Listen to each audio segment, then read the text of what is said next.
1981 பிரதர்ஸான Lyle and Eric 2 பேரும் அன்னைக்கு தியேட்டர்ல படம் பார்த்துட்டு வீட்டுக்கு வந்துட்டு இருக்காங்க. அப்படி அவங்க வீட்டுக்கு வந்து பார்க்கும்போது அவங்க உடம்பே நடுங்கி போய் அதிர்ச்சியோட உச்சத்துல அவங்க பேரண்ட்ஸ் ரத்த வெள்ளத்துல குண்டடிப்பட்டு கீழே கிடக்கிறத பாக்குறாங்க. அமெரிக்காவே உலுக்கிய நம்ம கொஞ்சம் கூட நினைச்சு பார்க்காத அளவுக்கு இருக்கக்கூடிய ஒரு கிரைம் ஸ்டோரியை பத்தி தான் இன்னைக்கு பார்க்க போறோம். Welcome back to Sam's view. America Beverly ஹில்ஸ்ல இருக்கக்கூடிய ரொம்பவே வெல்த்தியான ஒரு ஃபேமிலி தான் மெனண்டஸ் ஃபேமிலி. லைல் அண்ட் எரிக்கோடைய அப்பாவான ஜோஸ் மெனண்டஸ் கியூபல்ல தான் பிறந்து வளர்ந்தாரு. அவர் சின்ன வயசுல இருந்தே குடும்ப கஷ்டத்துல வளர்ந்ததுனால எப்படியாச்சும் அமெரிக்கா போய் அங்க செட்டில் ஆயிடணும்னு ஆசைப்படுறாரு. அதுக்காகவே கியூபல்ல இருந்து அமெரிக்காக்கும் குடியேறாரு. அப்படி அமெரிக்கால குடியேறி ரொம்பவே கஷ்டப்பட்டு அவருக்கு கிடைக்கக்கூடிய எல்லா வேலையும் பார்க்க ஆரம்பிக்கிறாரு. அப்படி ஜோஸ் மெனண்டஸ் விடாம உழைச்சி என்டர்டைன்மெண்ட் எக்ஸிகியூட்டிவா, அதாவது மக்களை மகிழ்விக்கிற விதமா இருக்கக்கூடிய ஒரு வேலையில அந்த துறையில ரொம்ப பெரிய வெற்றியை பெற்று அமெரிக்கா உள்ள வரும்போது எப்படி ஏழ்மையா இருந்தாரோ அதுக்கு அப்படியே ஆப்போசிட்டா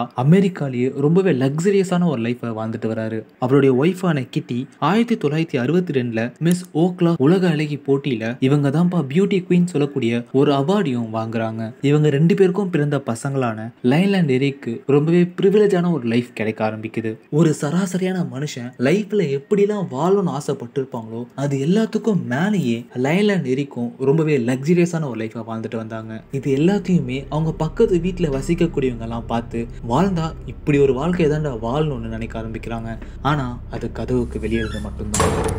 ஆகஸ்ட் 20, 1989 அன்னைக்கு நைட்டு ஜோஸ் மெனண்டஸ் ஹால்ல சோஃபால உட்காந்துட்டு ரொம்பவே ரிலாக்ஸ்டா டிவி பார்த்துட்டு இருந்தாரு. அவருக்கு பக்கத்திலேயே அவருடைய ஒய்ஃபான கிட்டி மெனண்டஸ் சோஃபாலேயே படுத்துட்டு ரிலாக்ஸ் பண்ணிட்டு இருக்காங்க. இப்படி இவங்க 2 பேருமே ரிலாக்ஸ்டா டைம் ஸ்பெண்ட் பண்ணிட்டு இருக்கும் போது அவங்களுக்கு தெரியாம ஷார்ட் கன்ல புல்லட்ஸை ரீலோட் பண்ணிட்டு இருக்காங்க. அன்னைக்கு கரெக்டா 11 மணி ஆகுது. யாருன்னே தெரியாத 2 பேர் ஜோஸும் கிட்டியும் இருக்கக்கூடிய சோஃபாவை நோக்கி நடக்க ஆரம்பிக்கிறாங்க. அப்படி யார் என்னன்னு அடையாளம் தெரியாத அந்த 2 பேர் ஜோஸ் மெனண்டஸ்க்கு பின்னாடி இருந்து கொஞ்சம் கூட யோசிக்காம ஃபிராக்ஷன் ஆஃப் செகண்ட்ஸ்ல அவரோட தலையிலேயே சுடுறாங்க. கொஞ்சம் கூட வெறி இன்னுமே அடங்காம ஜோஸ் மெனண்டஸ அந்த ஷார்ட் கனை வச்சு 5 வாட்டி சுடுறானுங்க. இதை தொடர்ந்து பக்கத்துல படுத்துட்டு இருந்த கிட்டி மெனண்டஸ் அவங்க ஹஸ்பண்ட சுடுறத பார்த்து அங்க இருந்து எப்படியாச்சும் தப்பிச்சிடுவோமான்னு பயத்துல தவழ்ந்து ஓட ஆரம்பிக்கிறாங்க. பட் அவங்க என்னதான் தப்பிக்க முயற்சி பண்ணி ஓடினாலும் யார் என்னன்னே தெரியாத அந்த 2 பேரும் கிட்டி மெனண்டஸ்க்கு பின்னாடியே போய் அவங்கள சுட ஆரம்பிக்கிறானுங்க. மனசுல கொஞ்சம் கூட ஈரம் இல்லாத அளவுக்கு கிட்டத்தட்ட 10 தடவை அவங்க ஃபேஸ பார்த்தா இவங்க தானா கிட்டி மெனண்டஸ்ன்னு கேட்கிற அளவுக்கு 10 முறை அந்த ஷார்ட் கனை வச்சு சுடுறானுங்க. இது எல்லாமே நடந்ததுக்கு அப்புறம் தான் நம்ம இன்ட்ரோல பார்த்த விஷயம் நடக்க ஆரம்பிக்குது. லைல் அண்ட் எரிக்கும் 2 பேருமே படத்துக்கு போயிட்டு வீட்டுக்கும் வந்துடுறாங்க. வீட்டுக்கு வந்த உடனே அவங்க பேரண்ட்ஸை இந்த கோலத்துல பார்த்து ரொம்பவே அதிர்ச்சியும் பயத்திலையும் உடனே 911க்கு கால் பண்றாங்க. யாரோ என் பேரண்ட்ஸை கொண்டுட்டாங்க, யாரோ என் பேரண்ட்ஸை கொண்டுட்டாங்க, என் அம்மா அப்பா உயிரோட இல்ல, அவங்க இறந்துட்டாங்க, என் பேரண்ட்ஸை யாரோ கொண்டுட்டாங்க. Sir sir calm down. நீ தானம்மா பேசுங்க. உங்க பேரண்ட்ஸ்க்கு என்னாச்சு? உங்க பேரண்ட்ஸை யார் கொன்னோம்? எனக்கு தெரியாது, யாரோ என் பேரண்ட்ஸை சுட்டுட்டாங்க. இப்படி லைல் போலீஸ்க்கு இன்ஃபார்ம் பண்றாரு. போலீஸும் உடனே சம்பவம் நடந்த இடத்துக்கும் வந்துடுறாங்க. பிரதர்ஸ் ஆன 2 பேருமே அழுதுட்டு வெளியே நின்றுட்டு இருக்காங்க. போலீஸ் வந்த உடனே போலீஸ் கிட்ட அங்க என்ன நடந்துச்சோ அது எல்லாமே சொல்ல ஆரம்பிக்கிறாங்க. இது மாதிரி நாங்க மூவிக்கு போயிட்டு வந்தோம், அப்புறம் தான் இந்த மாதிரி ஒரு சம்பவம் நடந்திருக்கிறத பார்த்து உடனே பயந்தோம் அதிர்ச்சிட்டும் உங்களுக்கு போன் பண்ணோன்ட்டு போலீஸ் கிட்ட சொல்ல ஆரம்பிக்கிறாங்க. உடனே போலீஸ் அந்த வீட்டுக்குள்ள போய் இறந்து போயிருந்த ஜோஸ் மெனண்டஸையும் கிட்டி மெனண்டஸையும் ஹாஸ்பிட்டலுக்கு அட்டாப்சிக்காக அனுப்புறாங்க. இங்க உங்களுக்கு ஒரு சின்ன கொஸ்டின். இப்ப நடந்த வரைக்கும் நீங்க என்ன நினைக்கிறீங்க? இந்த கொலையை யார் பண்ணிருப்பா? உங்களுக்கு என்ன தோணுதுன்னு கமெண்ட் செக்ஷன்ல லீவ் பண்ணுங்க. இதுக்கப்புறம் என்ன நடந்துச்சுன்னு கண்டினியூ பண்ணுவோம். அப்படி அட்டாப்சி ரிப்போர்ட்ல என்ன இருந்துச்சுன்னா, ஜோஸ் மெனண்டஸோடைய பின்னாடியில இருந்து ரொம்பவே க்ளோஸ் ரேஞ்சில ஷார்ட் கன் மூலியமா சுட்டதுனால அவருடைய மண்டையோடு சதறி போயிருந்திருக்குன்னு அட்டாப்சி ரிப்போர்ட்ல வந்துருந்துச்சு. ஸ்கல்லே இந்த அளவுக்கு டேமேஜ் ஆகியிருக்குன்னா மூளை என்ன நிலைமையில வந்திருக்கும்னு யோசிச்சு பாருங்க. இதை தொடர்ந்து முதல் குண்டடிலேயே அவர் இறந்துட்டாரணும். ஆனா வெறி தீரதான் அவனுங்க 5 தடவை கண்டினியூஸா ஷூட் பண்ணிருக்கானுங்க. அப்படி 5 தடவை ஷூட் பண்ணல நெஞ்சிலையும் கை ஆர்ம்ஸ்னு குண்டடிகள் பட்டிருக்குன்னு அட்டாப்சி ரிப்போர்ட்ல வந்திருக்கு. இதை தொடர்ந்து கிட்டி மெனண்டஸோட அட்டாப்சி இதுதான். கிட்டி மெனண்டஸ் தப்பிச்சு ஓடும்போது அவங்க பின்னாடியில இருந்து கரெக்டா கழுத்துக்கும் தாடைக்கும் நடுவில் சுட்டிருக்கானுங்க. இந்த ஒரு குண்டடியால அவங்க தாடையே சதஞ்சு போயிருந்திருக்கு. இதோட விடாம வெறியோடைய உச்சத்துல இருந்த அவனுங்க கிட்டி மெனண்டஸோட மெனண்டஸோட ஃபேஸ்லயே மல்டிபிள் டைம்ஸ் சுடுறானுங்க. அட்டாப்சி பண்ண டாக்டர்ஸ் இவங்கள பார்க்கும்போது இவங்க யாருன்னு தெரியாத அளவுக்கு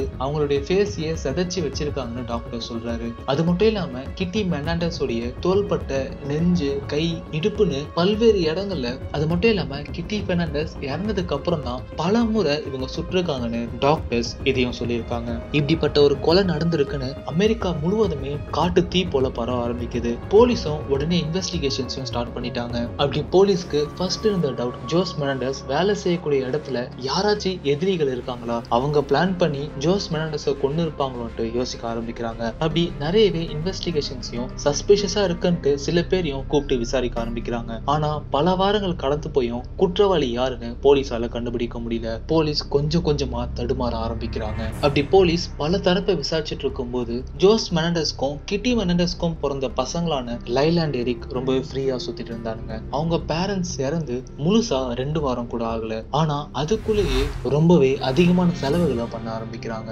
அப்படி அவங்க போஷா காரும் ரோலெக்ஸ் வாட்சஸையும் வாங்குறாங்க. அது மட்டும் இல்லாம இவங்க ரொம்ப பெரிய ரெஸ்டாரண்ட்ஸையே காசு கொடுத்து வாங்கியிருக்காங்க. எரிக் ஒரு டென்னிஸ் கோச்சுக்கு காசு கொடுத்து இன்டர்நேஷனல் லெவல்ல அந்த டென்னிஸ் கோச் கூட டிராவல் பண்ண ஆரம்பிக்கிறாங்க. உங்களுக்கு ஒரு கொஸ்டின் வரலாம், எரிக் ஏன் டென்னிஸ் கோச் கூட டிராவல் பண்றான்னு? எரிக் டென்னிஸ் பிளேயரா இருந்துட்டு இருந்தாரு. அவருக்கு டென்னிஸ்ல ரொம்ப பெரிய பிளேயர் ஆகணும்ட்டு நிறையவே பிராக்டிஸும் பண்ணிட்டு இருந்தாரு. அதனாலதான் ஒரு ஸ்பெஷல் கோச் ஹையர் பண்ணி இன்டர்நேஷனல் லெவல்ல டிராவல் பண்ணி ஒவ்வொரு ஊருக்கும் போயிட்டு பிராக்டிஸ் பண்ணிட்டு இருந்தாரு. இப்படி அளவு மிக்க செலவுகளை பண்ணிட்டு இருந்தாங்க. அதாவது 6 மாசத்துல அப்ராக்சிமேட்டா 6 கோடியில இருந்து 10 கோடிக்கு இவங்க செலவு பண்ணிருக்காங்க. போலீஸ்க்கும் சந்தேகம் இருந்துட்டே இருந்துச்சு. ஏன்னா சம்பவம் நடந்த அன்னைக்கு வீட்டுக்குள்ள எந்த ஒரு ஃபோர்ஸ்ட் என்ட்ரியும் இல்ல. யாரோ கதவை உடைச்சிட்டோ இல்ல பல்ல நோண்டியோலாம் வீட்டுக்குள்ள வந்து இந்த கொலையை பண்ணல. அப்போ யாரோ தெரிஞ்சவங்க தான் இதை பிளான் பண்ணி பண்ணிருக்காங்கன்னு போலீஸ்க்கு சந்தேகம் வந்துட்டே இருந்துச்சு. ஆனா லைல் அண்ட் எரிக்கே அவங்களோட பசங்கன்ற ஒரு நேம்னாலையும் இவங்க பார்த்து பயந்து ஒரு விக்டிம்ஸா இருக்கிறதுனாலையும், அது மட்டும் இல்லாம போலீஸ்க்கு எந்த ஒரு எவிடன்ஸும் கிடைக்காதனால போலீஸ் இவங்களை விசாரிக்காம இவங்கள சரௌண்டிங்ல இருக்கிறவங்கள தான் விசாரிச்சுட்டு இருந்தாங்க. ஆனா போலீஸ்க்கு இவங்க 2 பேர் மேலயும் ஒரு கண்ணு இருந்துட்டு தான் இருந்துச்சு. இப்படி இந்த விசாரணை 6 மாசத்துக்கு மேல நகர்ந்து போயிட்டு இருக்கு. இந்த ஒரு சமயத்துல தான் எரிக் மெனண்டஸ் அக்டோபர்ல இருந்து நவம்பருக்குள்ள ஒரு நாள் டாக்டர் ஜெரோம் ஒசியல் சொல்லக்கூடிய ஒரு பிசியோதெரபிஸ்ட் கிட்ட அவரே வாலண்டியரா போய் அட்மிட் ஆகுறாரு. டாக்டர் ஜெரோமும் எரிக்கு நிறைய செஷன்ஸை வச்சு உனக்கு என்ன ஆச்சு, ஏன் இப்படி இருக்குன்ட்டு நிறைய விஷயங்களை கேட்க ஆரம்பிக்கிறாரு. இன்னுமே கிளியரா அண்டர்ஸ்டாண்ட் பண்ற விதமா நம்ம அந்நியன் படத்துல நாசர் சார் விக்ரம் சார் கிட்ட கொஸ்டின் பண்ணிட்டு இருக்கும் போது அன்கான்சியஸ் ஸ்டேஜ்லயே விக்ரம் சார் பல விஷயங்களை சொல்லுவார்ல, அதே மாதிரியான ஒரு கான்செப்ட் தான் எரிக் மெனண்டஸ்க்கும் டாக்டர் ஜெரோம் ட்ரீட் பண்ணிட்டு இருந்தாரு.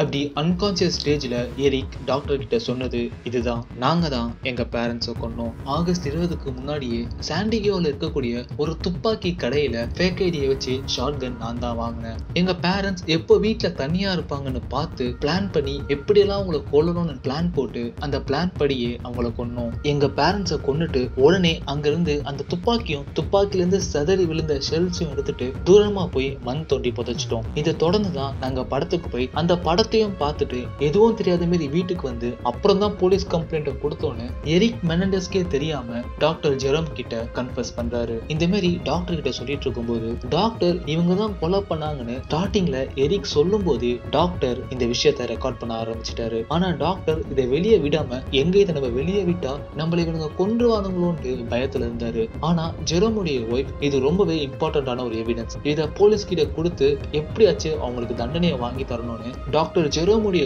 ஒய்ஃப் ஜெரோமை கன்வின்ஸ் பண்ணி அந்த ரெக்கார்டிங்ஸையும் போலீஸ் கிட்ட ஹேண்ட் ஓவர் பண்ணிடுறாங்க. போலீஸ் அந்த ரெக்கார்டிங்ஸ் எல்லாத்தையுமே லிசன் பண்ணிட்டு ஆல்மோஸ்ட் 7 மாசத்துக்கு அப்புறம் மார்ச் 1990ல லைல் மெனண்டஸையும் எரிக்கையும் போலீஸ் அரெஸ்ட் பண்றாங்க. போலீஸ் அவங்களை அரெஸ்ட் பண்ணி ஃபர்ஸ்ட் ட்ரையல் கோர்ட்டுக்கும் வருது. ஃபார் தி ஃபர்ஸ்ட் டைம் அமெரிக்காலேயே கோர்ட்ல நடந்த இந்த விஷயம் லைவா டிவில டெலிகாஸ்ட் பண்றாங்க. அமெரிக்கா முழுவதுமே கோர்ட்ல என்ன நடந்துட்டு இருக்குன்னு லைவா பாக்குறாங்க. அப்படி மக்கள் எல்லாருக்குமே இவங்க 2 பேர் என்ன சொல்லி சமாளிக்க போறாங்க, இவங்களுக்கு மோசமான தண்டனை கிடைக்குமான்னு எல்லா மக்களும் ஈகரா காத்துட்டு இருக்காங்க. மெனண்டஸோட வீட்டை பார்த்து பக்கத்துல இருக்கிறவங்க எல்லாருமே இப்படிப்பட்ட ஒரு வாழ்க்கையை தான் வாழணும்னு நினைச்சிட்டு இருந்தாங்க. ஆனா இப்பதான் நிறைய பேருக்கு அந்த வீட்டுக்குள்ள நடந்த கருப்பு பக்கங்களை சொல்ல ஆரம்பிக்கிறாங்க. எரிக் அண்ட் லைல் மெனண்டஸும் சேர்ந்து எங்களுக்கு பல வருஷங்களா ரொம்பவே கொடூரமான அபியூஸ் நடந்திருக்கு.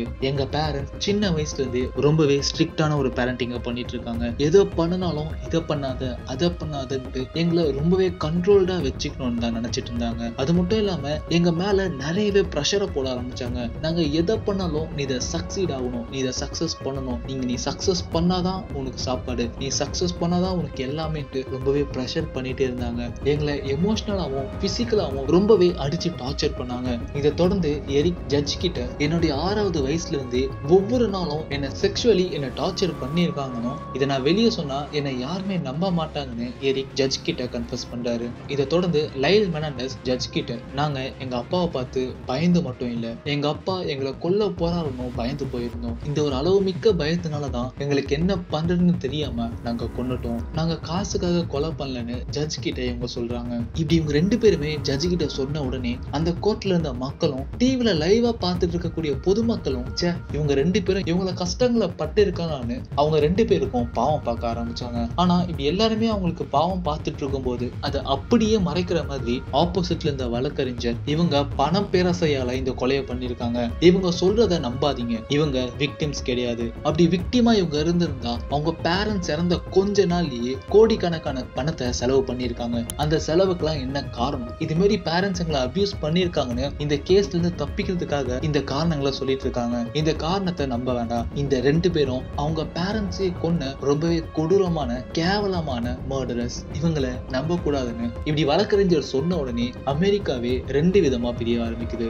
சில பேர் இவங்க பாவம், இவங்களுக்கு இப்படி நடந்திருக்க கூடாது, பயத்தினாலதான் இப்படி பண்ணிட்டாங்கன்னு பாவத்தை பார்த்தோம். இன்னும் கொஞ்சம் பேர் இவங்க 2 பேரும் பண பேராசைனாலதான் இப்படி பண்ணிருக்காங்கன்னு பல பேரும் பேச ஆரம்பிக்கிறாங்க. இந்த சமயத்துலதான் ஜட்ஜ் இந்த கேஸ்ல போதுமான கன்ஃபெஷன் இல்லாதனாலும் என்ன தீர்ப்பு வழங்கணும்னு தெரியாதனால இந்த கேஸ் செகண்ட் ட்ரையலுக்கு மூவ் ஆன் ஆகுது. இதை தொடர்ந்து செகண்ட் ட்ரையலும் கோர்ட்டுக்கு வருது. ஆனா இந்த வாட்டி ஜட்ஜ் எந்த ஒரு மீடியாவையும் கேமராவையும் உள்ள விடல. இந்த லைவ் டெலிகாஸ்டோ இல்ல கேமரா உள்ள இருக்கறனால நம்ம கொடுக்கக்கூடிய தண்டனை நிறைய விதத்துல மாற வாய்ப்பு இருக்கு. மக்கள் ஆல்ரெடி பல விதமா பிரிஞ்சு போயிருக்காங்க. சோ இந்த கோர்ட்டுக்குள்ள எந்த ஒரு கேமராவும் வரக்கூடாதுன்னு ஸ்ட்ரிக்டா ஆர்டர் போட்டாரு. இதை தொடர்ந்து செகண்ட் ட்ரையலும் ஆரம்பிச்சது. இந்த செகண்ட் ட்ரையல் அப்ப பேரண்ட்ஸ் எங்களை இது மேல அபியூஸ் பண்ணாங்கன்ட்டு எதுவும் சொல்லக்கூடாதுன்னு ரெஸ்ட்ரிக்ட் பண்ணிடுறாங்க. இந்த ஒரு செகண்ட் ட்ரையல் முழுக்கவே இதோட மோட்டிவ் என்னன்ட்டு அதை பத்தி தான் விசாரணை போயிட்டு இருந்துச்சு. இதை தொடர்ந்து தான் பல விதமான எவிடன்ஸை வழக்கறிஞர் ஜட்ஜ் கிட்ட கொடுக்குறாரு. அவங்க எவ்வளவு செலவு பண்ணாங்கன்னு, என்னென்னலாம் பொருள் வாங்கினாங்க, அவங்க பேரண்ட்ஸ் இறந்து எவ்வளவு சீக்கிரம் இந்த செலவுகளை பண்ண ஆரம்பிச்சாங்கன்னு இது எல்லாத்தையுமே எவிடன்ஸா ஜட்ஜ் கிட்ட கொடுக்குறாங்க. இதை தொடர்ந்து தான் இவங்க பணத்துக்காக தான் இந்த கொலையை பண்ணியிருக்காங்கன்னு மார்ச் 1996ல 2 பேருமே குற்றவாளிகள்னு இவங்க ஃபர்ஸ்ட் டிகிரி மர்டர்னு டிக்ளேர் பண்றாங்க. சோ ஃபர்ஸ்ட் டிகிரி மர்டர்னா என்னன்னா, பிளான் பண்ணி கரெக்டா ஸ்கெட்ச் போட்டு ஒருத்தங்களை கொல்றது தான் ஃபர்ஸ்ட் டிகிரி மர்டர்னு யூஎஸ்ல இருந்துட்டு இருக்கு. ஜட்ஜ் இவங்க 2 பேருக்குமே பரோலே இல்லாத லைஃப் இன் பிரிசன் தண்டனையை வழங்கிடுறாரு. 20 வருஷத்துக்கு மேல 2 பேருமே தனித்தனியான ஒரு செல்ல போட்டு தான் அடைச்சு வச்சிருந்தாங்க. இதை தொடர்ந்து லைல் அண்ட் எரிக் மெனாண்டஸ் தேர்ட் ட்ரையலுக்காக 2023ல ரெக்வெஸ்ட் பண்றாங்க. ஆனா ஜட்ஜஸ் இந்த பொய்யெல்லாம் எங்களுக்கு வேண்டான்ட்டு ரிஜெக்ட் பண்ணிட்டாங்க. இன்னைய நாள் வரைக்குமே மெனாண்டஸ் பிரதர்ஸ் உடைய கேஸ் அமெரிக்கால இருக்கக்கூடிய மக்களை அதிர்ச்சியில தான் வச்சிட்டு இருக்கு. இவ்வளவு கொடூரமான ஒரு கொலை அவங்க பேரண்ட்ஸ்க்கு எதிராகவே இவங்க பண்ணிருக்காங்க. இந்த ஒரு கிரைம் டாக்குமெண்ட்ரியை பத்தி நீங்க என்ன நினைக்கிறீங்கன்னு கமெண்ட் செக்ஷன்ல லீவ் பண்ணுங்க. அடுத்த ஒரு பேங்கர் வீடியோல பார்க்கலாம்.